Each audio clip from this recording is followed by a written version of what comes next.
कैया के नाम होते हैं ता बदनाम होते हैं, कई बदनाम होते हैं ता नाम होते हैं।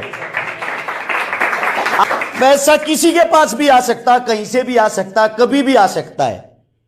मेरे साथियों, इज्जत नहीं आती। जो आप कमाने लग रहे हो ना, और जो कमाओगे वो इज्जत है जो अनमोल होती है, जिसकी कोई कीमत नहीं होती। आने वाले समय के आप लोग स्टार हो, अपनी इज्जत तार तार मत होने देना साथियों।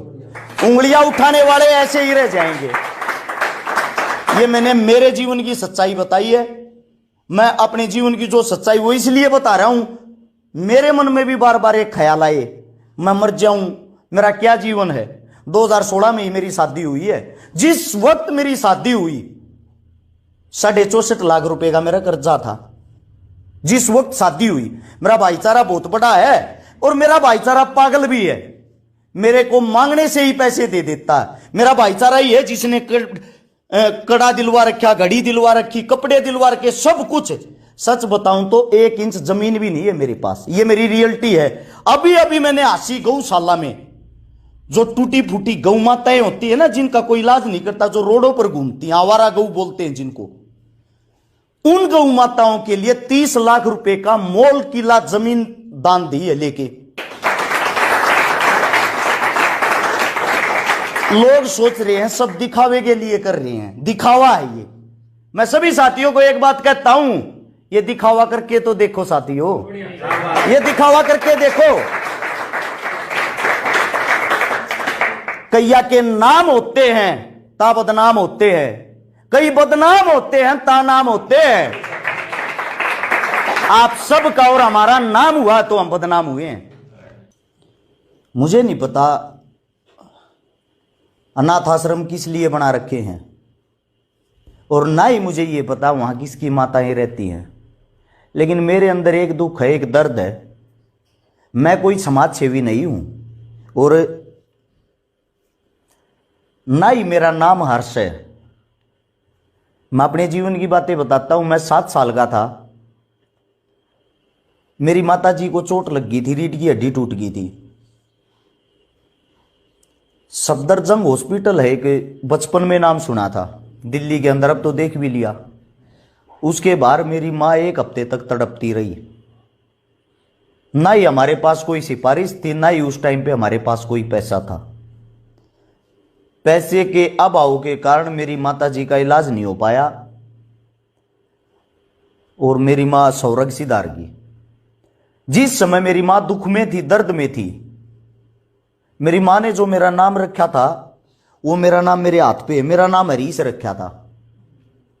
मैं थोड़ा सिद्धांती हूं, मेरे हाथ पैरों पे कुछ ना कुछ टैटू होंगे, लेकिन उन सब चीजों का कोई ना कोई मतलब है।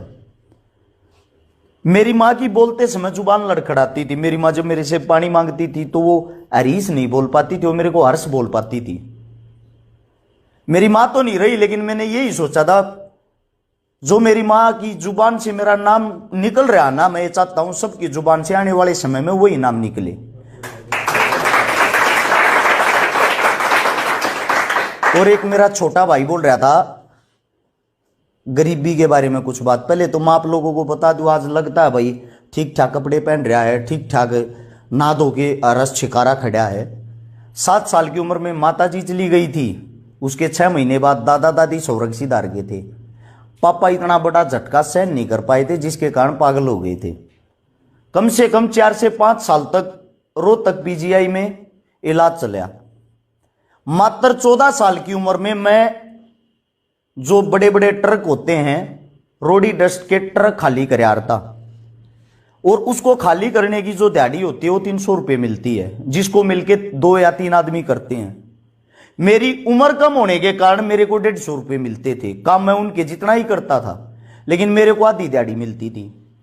6ठी क्लास में 12 रुपये फीस होती थी सरकारी स्कूल की, मैं दे नहीं पाता था।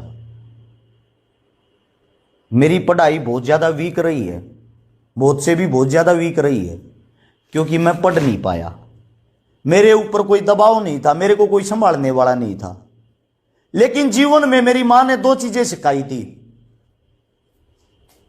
बेटा, एक तो नशा मत करना, एक किसी भी बहन बेटी को गलत नजर से मत देखना।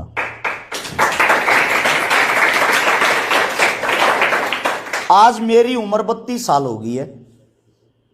32 साल की उम्र में आज तक मेरे को किसी भी नशे का ये भी नहीं पता है इसका टेस्ट क्या होता है। और सिवाय अपनी औरत के जो मेरे सगे संबंधी, जैसे कि मेरी जो साड़ी भी, मैं उसको भी बहन कह के बुलाता हूं।